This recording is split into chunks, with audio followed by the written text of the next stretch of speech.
how it's happening, what the ambitions are, what the implications are, not just for the Middle East and the GCC area, but so many nations around the world, with the financial implications, the structural implications of what China is doing and its ambitions.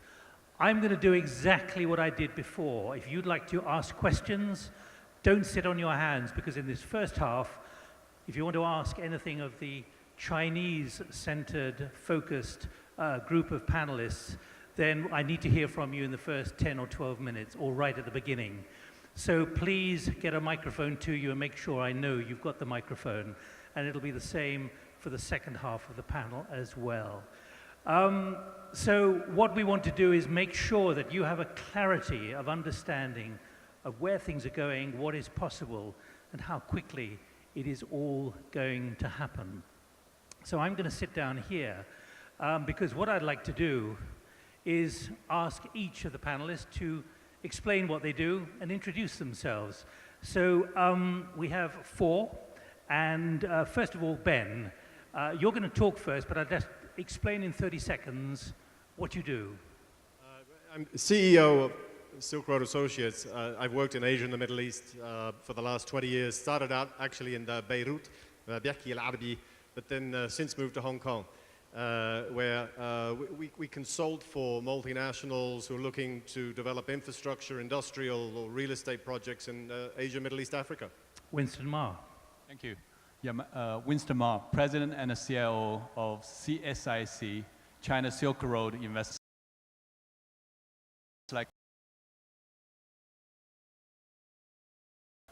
We focus on investments in overseas companies and China elements, right?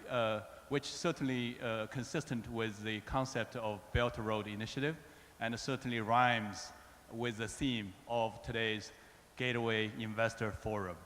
And you haven't mentioned the impact of your book on digital China. Of course. Well, the book, my recent two books are China's Mobile Economy and the Digital Economy 2.0.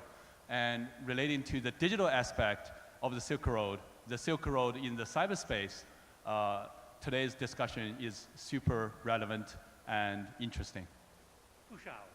Thank you. My name is Xiao from Bank of China International. My focused area is global commodities. So we cover commodities from energy, precious metals, base metals to agriculture.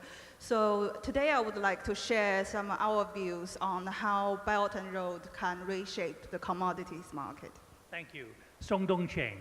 Hi, thank you. My name is Song Dongsheng, President of Power China International and the Chairman of Sina Hydro.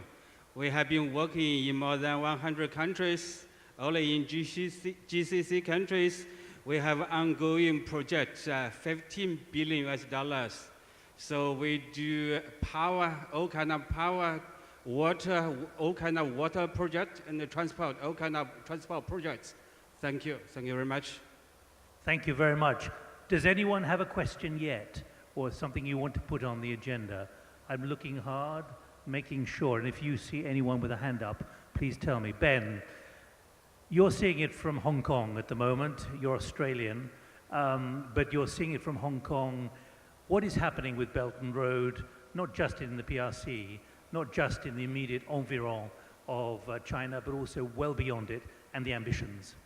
So Belt and Road got off to a slow start, but over the last 2 years, you've seen significant amounts of activity in most of the 100-plus Belt and Road countries, particularly in mid to small-sized countries with a GDP of around $60 billion. Over the last 2 years, I've had the opportunity to conduct due diligence in Ethiopia, in Kenya, Bangladesh, Pakistan, Cambodia, and Laos. And what you see actually happening on the ground is just striking.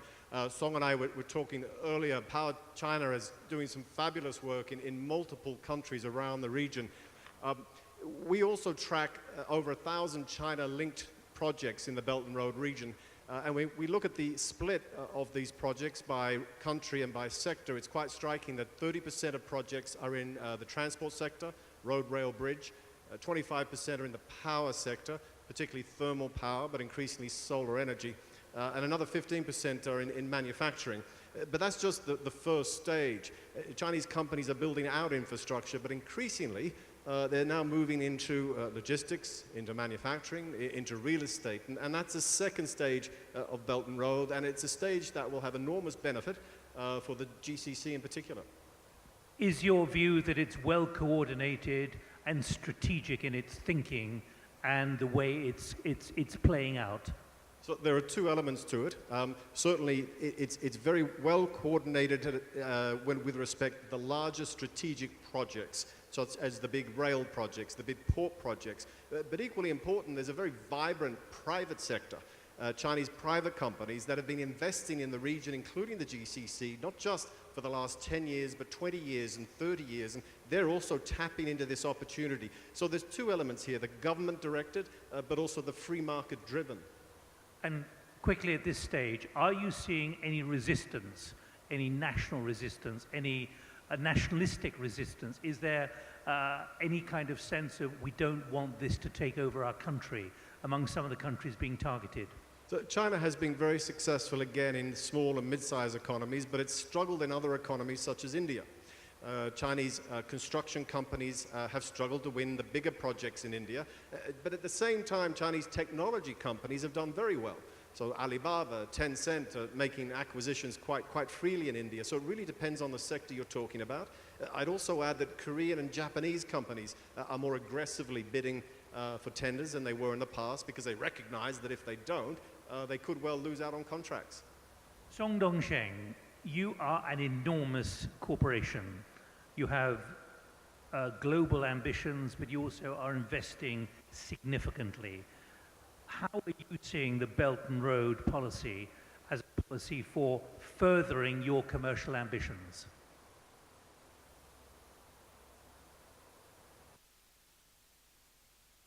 Thank you.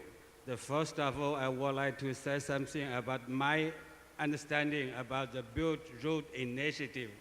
The core of Belt Road Initiative is connectivity.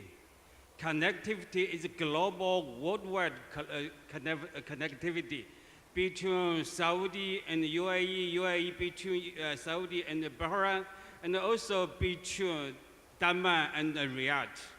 Not necessarily all with China. So this is the core is connectivity. So connectivity, the first connectivity is infrastructure connectivity. Then is the people and the government. Then is the trade and economy. So the target is that people's the very good connectivity or communication. If we can do that, the economy will grow fast and there is no conflicts. So all this Belt Road initiative and connectivity brought us a lot of business opportunities. Thank you. You have been involved in Sino Hydro for many years, and particularly on the business of contracting. How are you finding the business community and the business conditions and the reactions of nation states when you decide at Power China International that that's where you want to go?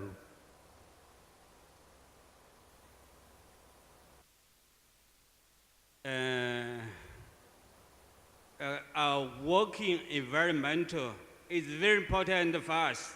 It's very important for us.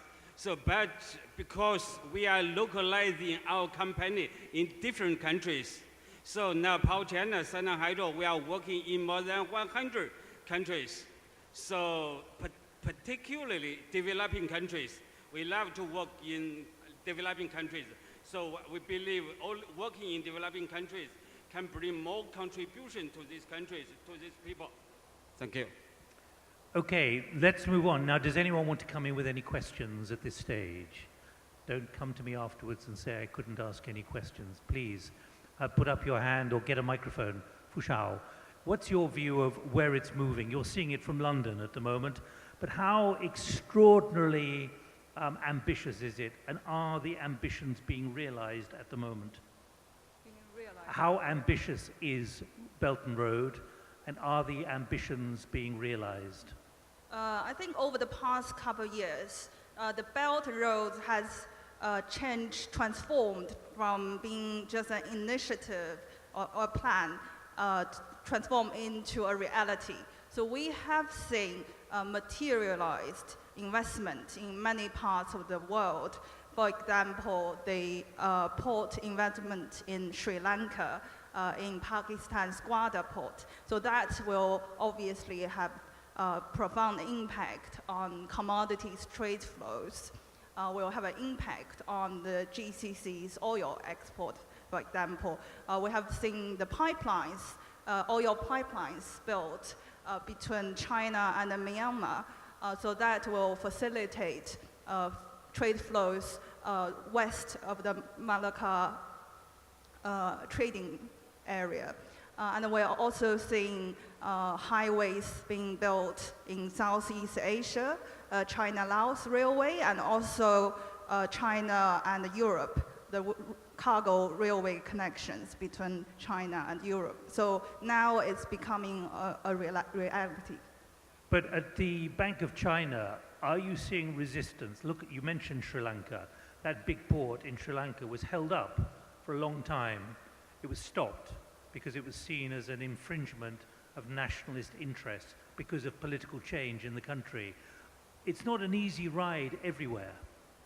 Yeah, I agree. But let's bear in mind that the Belt and Road Initiative from China is not just China's solo performance. If you use a musical metaphor, I think it's not China's solo performance, but a symphony among countries, all relevant countries along the Belt and Road regions. So as the plan develops, we'll see spillover impact in terms of enhanced economic cooperation along the Belt and Road routes. Okay, thank you. I'm going to get up in case that stimulates any questions, or maybe you're all enjoying the end of lunch. But Winston, while I walk around, you give me your version, but there is another part to it, which is what you write about, digital. In other words, it's not just infrastructure, it's not just the hard stuff which is put in the ground or put on the ground. Sure. It's not just railways and ports. There's something else happening as well. Yes, in the Silk Road in the cyberspace. Yes. So what's the question? How much that is now part of the Belt and Road Initiative? Well, it is huge, right? Because from my colleagues, the keywords we kept hearing was connectivity and flow, right? So in the past few years, it's mostly about the connectivity and the flow about trade, services, and now the latest is the data. So at the first level, obviously there will be e-commerce. You think about the November 11 every year, the Singles Day shopping extravaganza in China. Vendors and consumers from more than 200 countries participate in this Chinese version of Black Friday, right? So when you have more cyber infrastructure extension, you will have more of that e-commerce network across all the regions. So but this is just scratch the surface, right? The more subtle implication we already see is to see the business models from Chinese mobile economy also entering into other countries, of course, with adaptation of their own version, right? That's because just like in China, where the consumers have jumped away from, they have jumped away, yes, from the old age of PC, personal computers, landline phones, and a credit card into a mobile phone only age, right? And you can see in the emerging markets, including the GCC regions, a lot of the markets would experience the same thing. And they can adapt and adopt some of the lessons, experiences from the China market as well. But I think the most exciting part is for the countries to collectively define the digital future. And we have already seen that progress. Last December, 8 countries, most of them from GCC, actually Saudi Arabia, Egypt, Turkey, UAE, and among other countries, like 8 countries, signed a collective agreement with China to work on digital Silk Road together. And one of the most important things, let's say the most important thing they're going to work together is on the future international standardization of the digital age. But let me jump in at that point and ask you the same question I've put to everyone else. Where are you seeing resistance here? Because there is a fear, not necessarily here in this region, but there's a form of not just active, positive, above the ground development, expansion, investment, but there's almost a subversive element to this as well in order to get into countries economically and maybe politically. Absolutely, absolutely. Is that an intent? Well, give you, particularly in the digital area, right? I think we're really at an inflection point because just at the time, the world is hyper-connected because of the smartphone and infrastructure and all the technology investment they are putting in. The world is hyper-connected, but the mutual trust is at some low level, right? Because people are worrying about cybersecurity, people are worrying about data security, people are worrying about data privacy, right? And every day people turn on TV, they see, let's say that they see the scandal of Facebook, or they see warning of Twitter that you have to change all your passwords. There's naturally increasing tension about flow of data and protection of data. Ben, let me just pursue that because it's important. Because for some countries, this is a yellow card, not a red card, but a yellow card of concern. Can you see this becoming a challenge to Belt and Road, a challenge only at the moment, or even more? I actually see technology as ultimately being a key driver. Huawei, ZTE have been building 3G, 4G networks out across the region. Chinese smartphone manufacturers, Jio and Oppo, have been selling affordable smartphones. And now you have the technology companies, Alibaba, Tencent, acquiring startups around the region. I think it's actually a very positive dynamic, and it's one that's welcomed by most countries. Data privacy is a concern in Europe, the United States. It's less of a concern here in many of the Belt and Road countries. I'll give you an example. Many countries such as Kenya, such as Tajikistan, are buying large amounts of CCTV cameras. The data is fed back through to Huawei in Shenzhen, who processes it and identifies known criminals and then reports back to the police. In this instance, that's actually improving security in many Belt and Road countries, and it's very welcome. Yeah. One thing I can add on to this, Nick, is the more awareness of the data rights, right? What's really important is to make sure that when Chinese companies enter into these markets, it should not be viewed as just a pure market expansion, taking on the next billion users, right? Because just like what is the Facebook scandal telling the world, that there's value in data and people should have control of their own data, right? So for Chinese internet giants or telecom companies getting into these markets, it's very important to make sure that, all these corporations will be based on proper data protection and a data economic interest sharing. But I think it's a global issue right now. Both the Chinese companies, the Belt and Road Initiative, as well as the other internet giants need to work together to figure out the new paradigm. Song Dongcheng, do you face any resistance when you want to invest and you're offering power, which after all so many countries now need, particularly as they move into sustainable energy and so on? But how many questions and fears do you get expressed to you about what you're really up to? In other words, are you there really to control the power as opposed to just provide it? I want to say we meet very little resistance when we are working in more than 100 countries. So you can see what we are doing. We build, we invest, we finance, we maintenance, roads, power plant, water supply. All these projects are very necessary to these countries. So we are doing something good. So the local people, local government, they welcome us very well. So I don't see any risk. I cannot say I don't see any resistance, but that's normal level. That's normal level. All of you, I mean, do you think that the PRC, China, is handling this well politically? I think by having more of forums focused on the Belt and Road. It gives a great opportunity for all the countries to understand the Belt and the real ethos and the philosophy of the Belt and Road Initiative. I think the important mission of the Belt and Road is consistent with United Nations 2030 vision to promote a balanced and sustainable global growth. So it's very useful and instrumental in terms of facilitating global growth.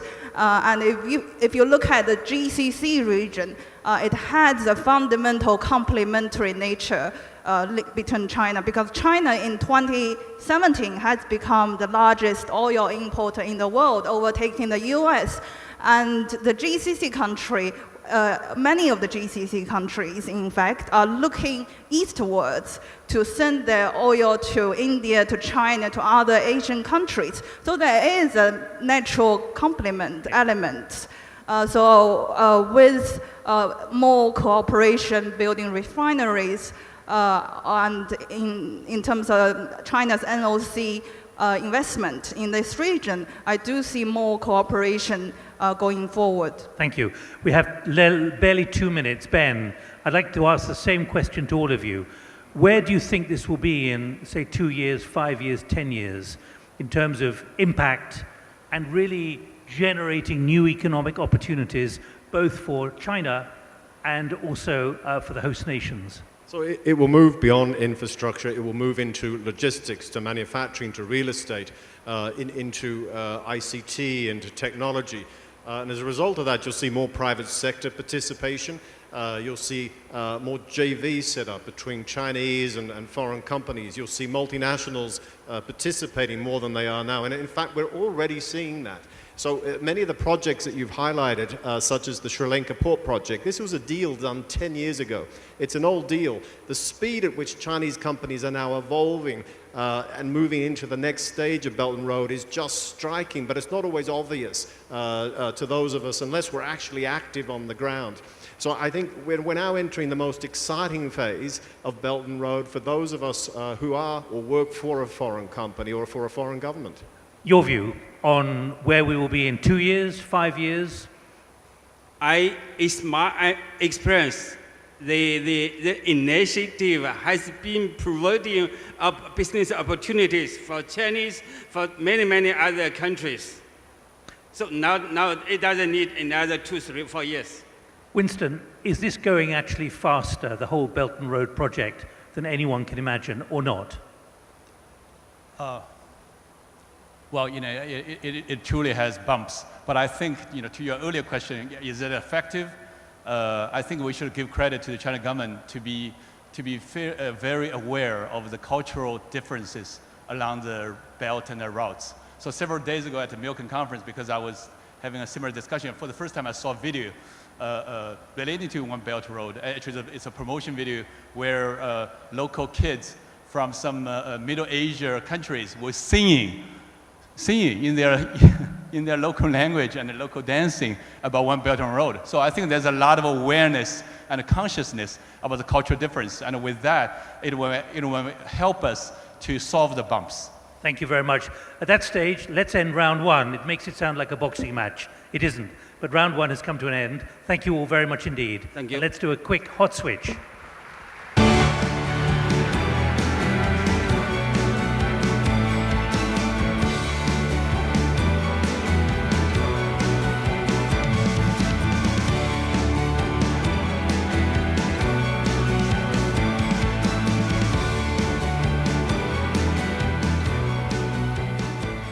Right, now we have those who are not directly involved. الآن لدينا هؤلاء الغير داخلين مباشرة في تمثيل الصين ويقوموا بتقييم الأثر والفرص، وأيضا إذا ما أردتم أن تقوموا بطرح الأسئلة أرجو أن تقوموا بذلك.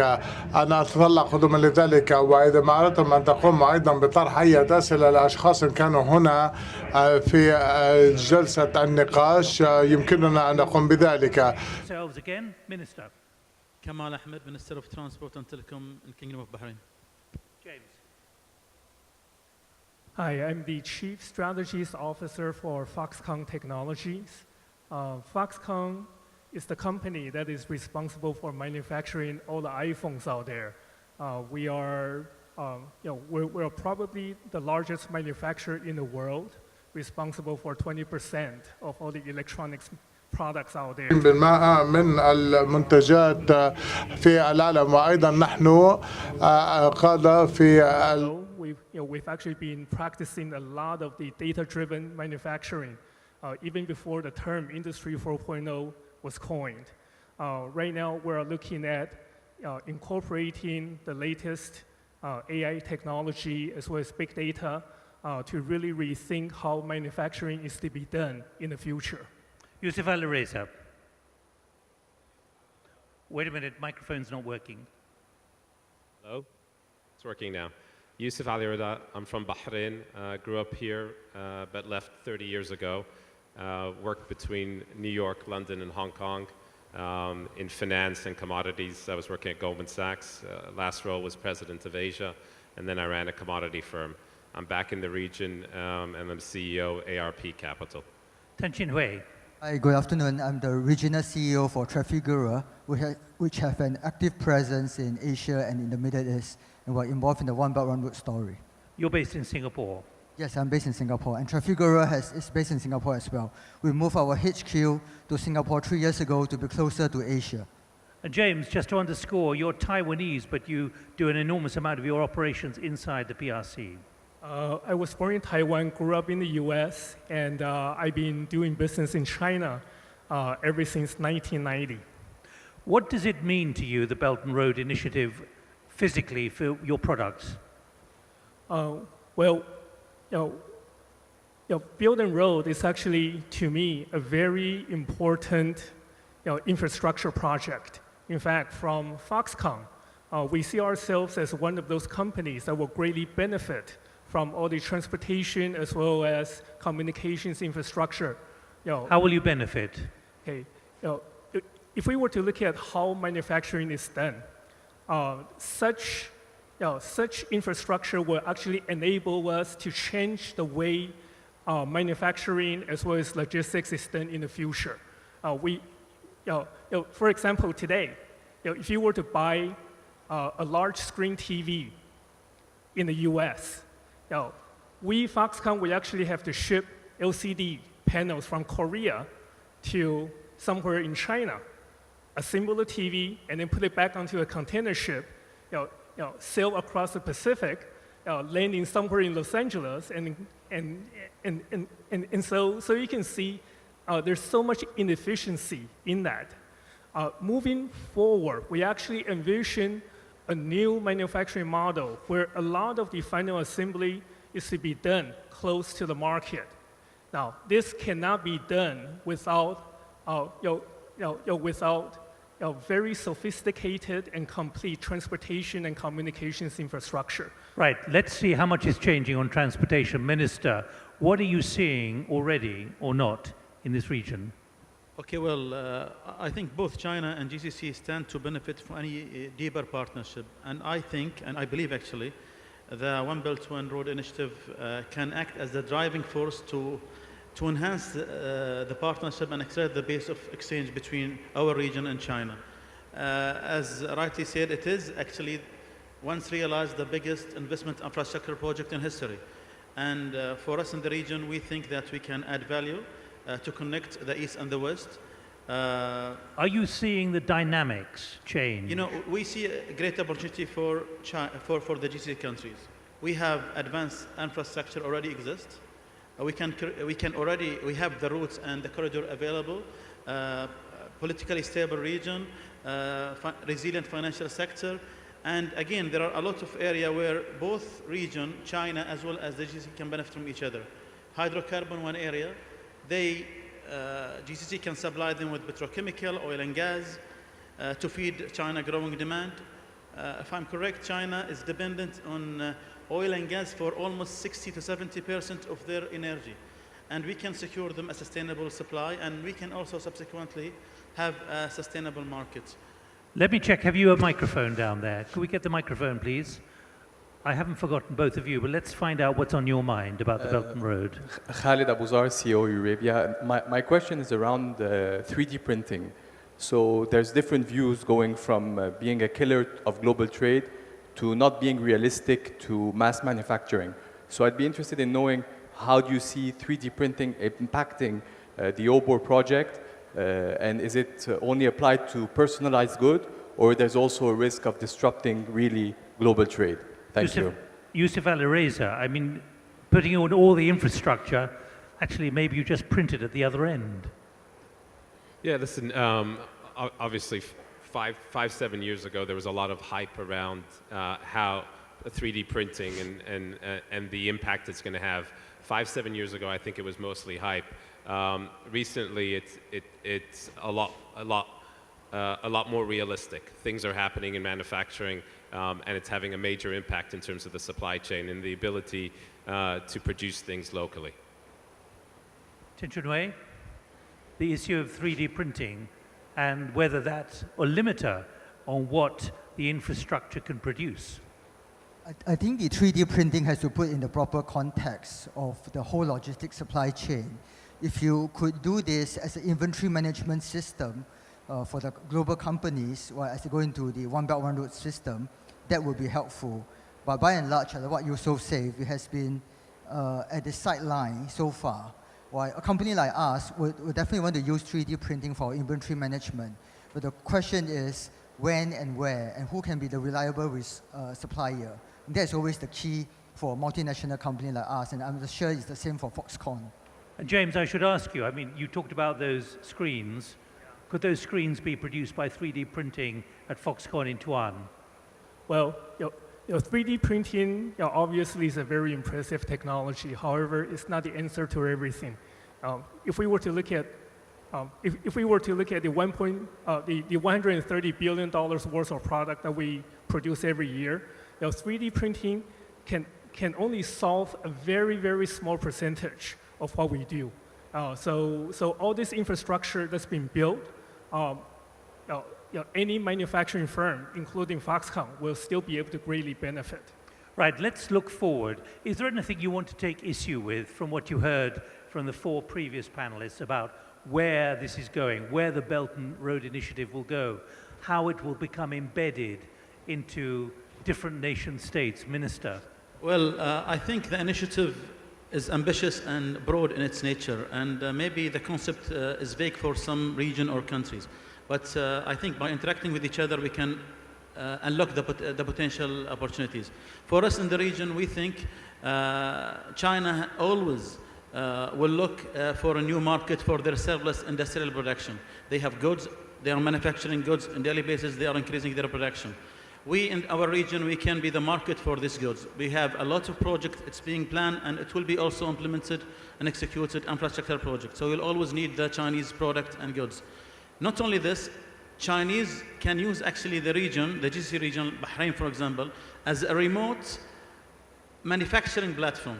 So they can, especially when the raw material is available in our region or in East Africa, it can be imported and they can be established here in our region, and it will be closer to their markets. The whole idea of the One Belt, One Road initiative is to be closer to Europe, to be closer to North Africa and East Africa and our region. And having this Chinese companies manufacturing, remote manufacturing base in our region will make it more efficient for them, and they will be closer to their market. Of course, the GCC has the ports, the airports, telecom infrastructure already developed and ready, so it's much easier. The base of implementing the initiative will be even win-win for both. So to me, GCC participation in some form in this initiative appears to be win-win for both sides. Do you have any reservations at all? I think we are already talking to each other. We see Chinese investor and manufacturing platform established here in Bahrain, in Dubai, and Saudi Arabia. They are here because they want to penetrate this market. It is a growing market. Already they are producing. So we just need to enhance this. Of course, policymaker has to do more, and also the private sector, they have to do more.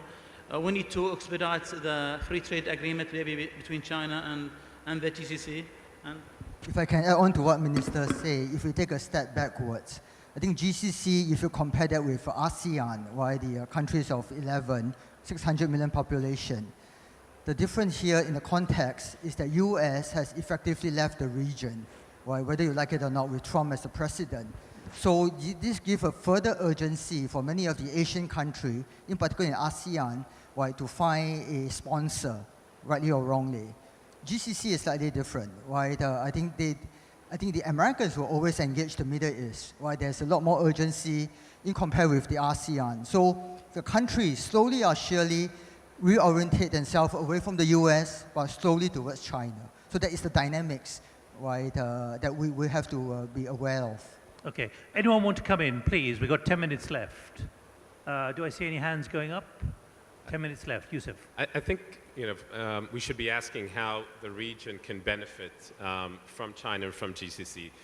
The obvious answer is always oil and commodities. As my colleague on the panel said, China became the largest importer of oil last year, surpassing the US at 8.4 million barrels a day versus the US at 7.9.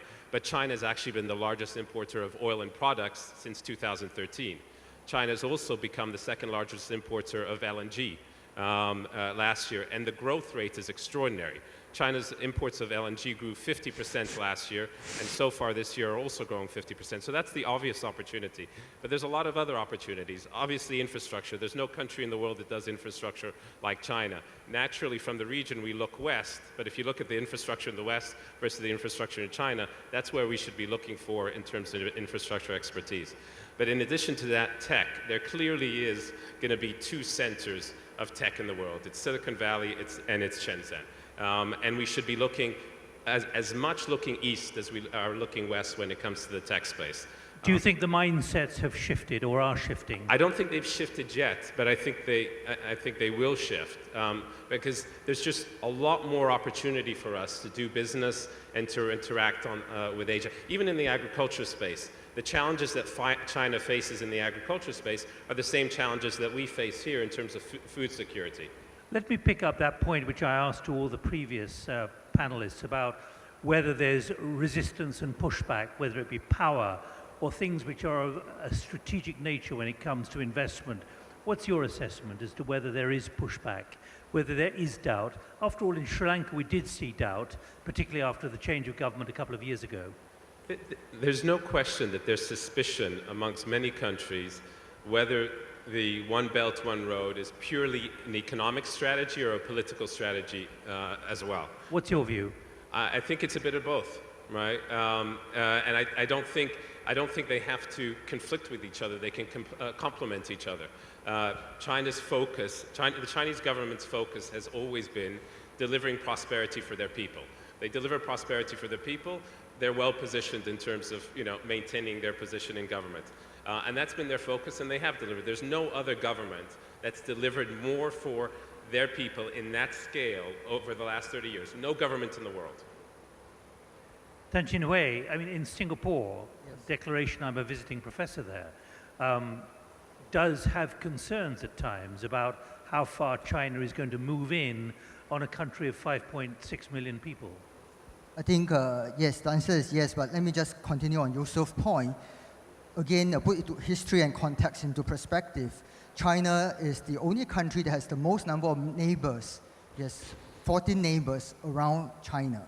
Right? So they have to look outwards. And the history of China in the last 6,000 years has been always looking outwards. So it's a natural progression while going to the other countries. The key here is like what Minister and Yusuf has said as well, is how do GCC present itself as the opportunity set for China. China will definitely come to GCC, there's no doubt about it, for energy security. But increasingly, what else, what other value could you add to China, right? And that will be the key success factor for this region. But help us understand, you're on a number of very critical bodies inside Singapore, and you work for a very large corporation which is now rebased to Singapore. What is your assessment of that same question about strategically how you judge China? And after all, Singapore is a small but very, very assertive nation. So this is my personal view, not my government's view. Right? Clearly, in ASEAN region, Malaysia is now being as a Belt and Road initiative by China. Rightly or wrongly, slowly has been the case. Why? Because the Malaysian government is far more receptive. Right? My own government is much smaller. Right? Even though we are mostly Chinese, we are concerned the long-term impact. So these are the dynamics that we all have to be aware of. Hong Kong, on the other hand, is a natural hinterland with a hinterland in China. So Hong Kong is adding value tremendously as a financial center. So the question is, how do we add value Hong Kong to is China? part of the nation state of China, which is different to Singapore. Yes, that is true, but the Hong Kong city has oriented very well, right, over the last 3 years as the financial hub for China, for One Belt, One Road in particularly. It has never been always the case. It has always been the financial center for the Western banks, but only recently. All right, I can see a hand going up. We've got 4 minutes left. Hi, my name is Kumar. The question to you is about the thing you talked about, the banking system. I think the banks in China are borrowing money now to fund the construction of this entire Silk Route, the One Belt Road. At the end of it, this may be a huge risk to the banking system of China, and it may also be a risk to all the countries that think that they may benefit from what is being done, because this may be the decline of China. This may be the reason why China may not really prosper after this is getting completed. Thank you, James. Can you hear? I actually couldn't hear your question that well. I think the question is around... Very, very quickly, the question, please. The question is, China is borrowing big time. The biggest amount of money China is borrowing from the global market to complete this project for a reason. But that may also be the reason why China's banking system may decline, and the purpose for which this is being done may be the reason for the decline of China, and therefore the market that people are looking in China or China for the other... He's highlighting contradictions there, James. Well, when China pushed out the One Belt, One Road initiative, obviously China has its own agenda. Okay?